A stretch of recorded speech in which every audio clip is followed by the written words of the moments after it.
چرا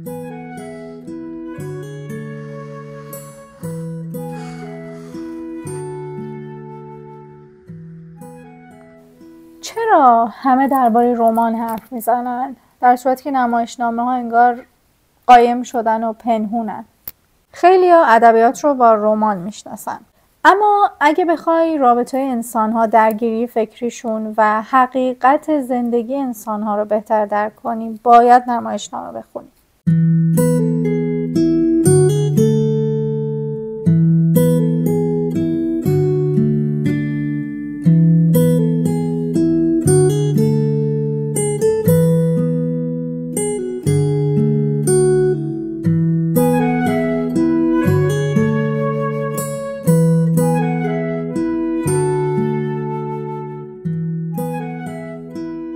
سلام، من شیوا.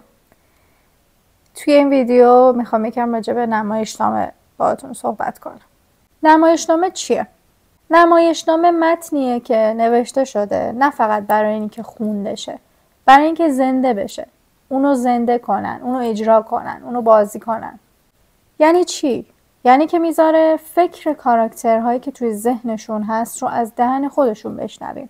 توی نمایشنامه خبری از پرگویی نیست. نمایشنامه انگار یه زندگی فشرده است. مثل وقتی که شما میخواین یه تصمیم خیلی بزرگ برای زندگیتون بگیرین و واقعا لمسش میکنید. اون ضربان قلبتون وقتی که میخواین اون تصمیم رو بگیرید چجوریه؟ نمایشنامه انگار هر لحظه دارید اون ضربانه رو حس میکنید وقتی که نمایشنامه رو میخونید یا حتی بازیشو میبینید.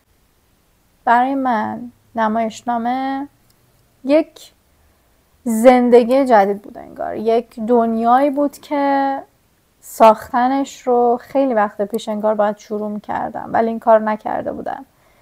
یه چیزایی رو به من یاد داد که خیلی واقعی بودن، لمسشون خیلی واقعی بود و با اینکه الان 2 یا 3 نمایشنامه بیشتر نخوندم، اما حسمو خیلی خوب دارم درک میکنم. حس متفاوت اینکه تو داری توی یک داستانی که قراره توی 50 صفحه 60 صفحه تمام اتفاقات بیفته و خیلی واقعی اونو میذاره جلو روی تو. اون حسه خیلی قشنگه به نظرم. همه باید تجربهش کنن. حالا چرا باید نمایشنامه بخونید؟ چون ذهنتون رو به گفتگو عادت میده. باعث میشه که فقط مونولوگ نباشه. انگار خودتون دارید با اون شخصیت داستان روبرو میشین، از نزدیک میبینینش. اون کشمکش انسانی رو خیلی عریان میاد نشون میده و به ما یاد میده که خیلی بهتر فکر کنیم، بهتر ببینیم، بهتر بشنویم. و از همه مهمتر، نمایشنامه لحظه هایی رو داره که مثل یک آینه توی روح ما نفوذ میکنه. حالا بیایم درباره نمایشنامه هایی که من خوندم و درباره نویسنده‌ای صحبت کنیم که نمایشنامه رو تبدیل به یه سفر درونی کرده. اریک امانوئل اشمیت. اشمیت یک فیلسوف، رمان نویس و نمایشنامه نویس فرانسویه. اشمیت آدمیه که میگه ادبیات یعنی پیدا کردن معنی زندگی در تجربه های انسانی، نه در نظریه های خشک. و نمایشنامه های اون همیشه یه سوال بنیادین دارن. چه چیزی ما رو انسان میکنه؟ چرا اشمیت بخونیم؟ چون از آدم های معمولی یک قهرمان میسازه. چون توی آثارش با یک آدم های خیلی عادی و روزمره روبرو میشین، اما این آدم ها یهو به یه چیزی برخورد میکنن که اسمش معنای زندگی. برای من تجربه‌ای که از اشمیت داشتم فوق‌العاده بوده. 2 کتابی که من از اشمیت خوندم، 2 نمایشنامه. قبلا توی ویدیوها گفتم خیلی میخوام راجبش صحبت کنم از این به بعد، نه فقط راجب اشمیت، کلا راجب نمایشنامه. یکیش اگر از نو شروع کنیم بود و یکیش خرده جنایت‌های زن و شوهری بود که به نظر من یکی از اصلای اساسی و بنیادینی که اشمیت داره توی نمایشنامه‌هاش ازش صحبت میکنه خود انسان بودنه، خود معنی انسان بودن. اصلا چه اتفاقی میفته که به ما میگن انسان؟ چه اتفاقی میفته که ما نمادی از چیزی هستیم به اسم انسان. نماد که نه، در واقع خود انسانی. دیالوگایی که توی نمایشنامه‌های اشمیته یه جوری قویه و کوتاه و مختصره که ذهنت رو بدجوری میسوزونه.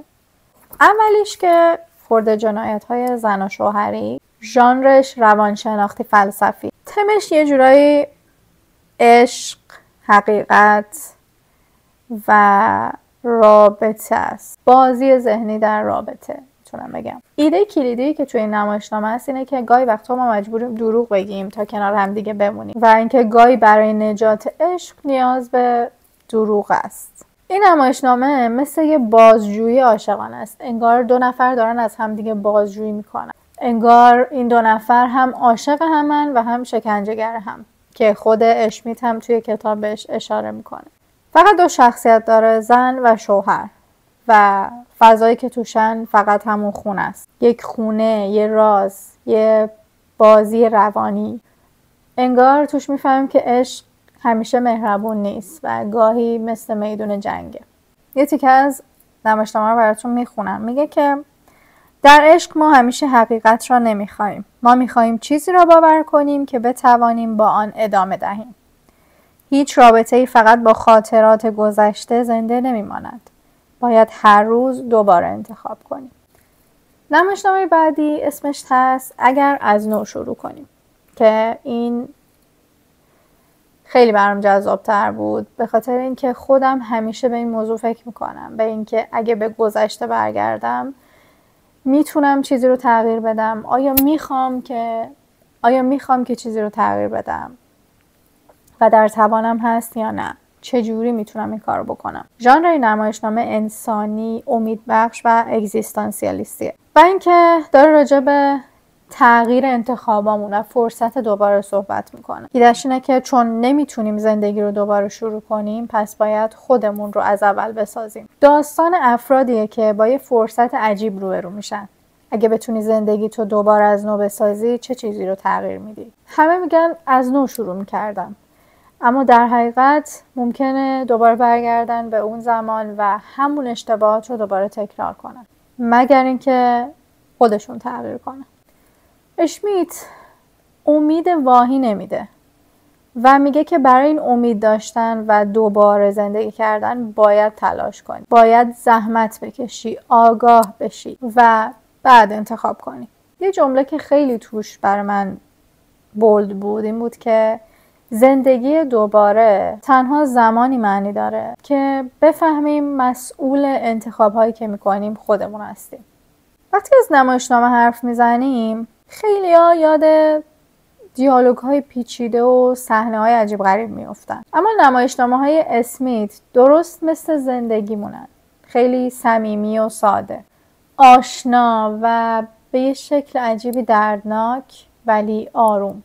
مثلا خرده جنایت‌های زن و شوهری، این نمایشنامه فقط دو نفر داره، زن و مرد، ولی بین این دو نفر یه جهان کامل داره اتفاق میفته. یعنی اتفاقاتی که بین این دو نفر میفته اتفاقاتیه که توی جهان به صورت خیلی گسترده میتونه اتفاق بیفته. کشمکششون، عشقشون، سوء ظنشون و اون دروغ هایی که به هم میگن واقعا عجیبه، واقعا مسحورش میشین. اگر از نو شروع کنیم، اثری که به نظرم امید رو باز تعریف میکنه. این نمایشنامه درباره فرصت دوباره است، اما نه فرصت برای یه زندگی جدید و دوباره، برای اینکه خودمون رو دوباره بسازیم، شروع دوباره خودمون. اینجا اشمیت نمیگه که زندگی دومی معجزه است، بلکه اون معجزه رو ما باید خودمون بسازیم و اگه تغییری توی خودمون ایجاد نکنیم و از خودمون شروع نکنیم، شما حتی اگه 10 بار 20 بارم برگردی به گذشتت، نمیتونی زندگی تو اونجوری که باید و ایدئال ترینت بسازی. یه جمله که خیلی توش بر من بولد بود این بود که زندگی دوباره تنها زمانی معنی داره که بفهمیم مسئول انتخاب‌هایی که میکنیم خودمون هستیم. اهمیت‌های نمایشنامه چیه؟ چیزایی که به نظر من اومده و مطمئناً خیلی خیلی گسترده‌تر از این حرفاست و من میخوام خیلی مختصر و مفید بهتون بگم. یکی از مهمترین اهمیت‌های نمایشنامه اینه که متن اصلی خیلی از فیلم‌های مهم و نمایش‌های مهم، تئاترهای مهمیه که روی صحنه رفته یا فیلم‌هایی که خیلی برای ما خاطر انگیزن هستن. تمرکز نمایشنامه روی دیالوگ و کنشه. اون شخصیت پردازی هایی که داره به نظرم خیلی میتونه فهم شخصیت پردازی رو در واقع برای ما بهتر بکنه و آسان تر بکنه. و یک کشمکش عجیبی که بین تو و اون شخصیت داستان داره اتفاق میفته یا حتی بین 2 تا یا 3 تا یا کلا شخصیت های خود داستان داره اتفاق میفته، واقعا جذابه.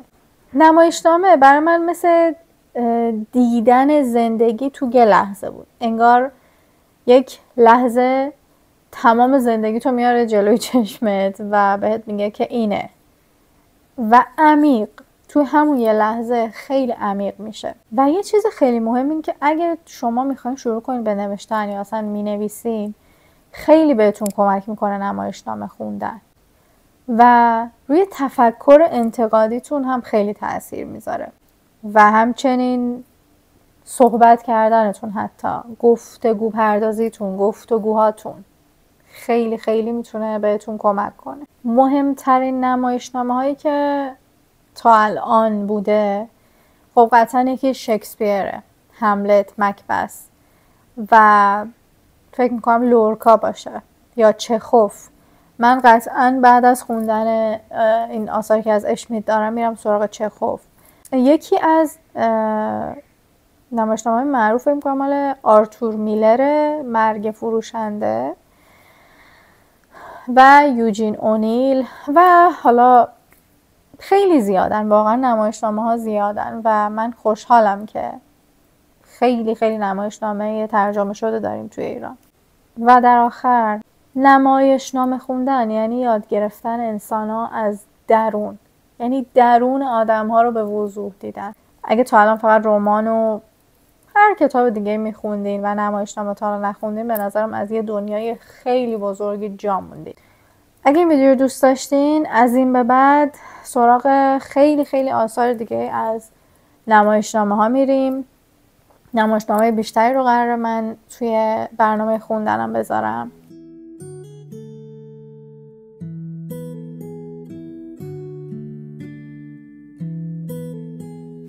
مرسی که تو این ویدیو هم با من بودین.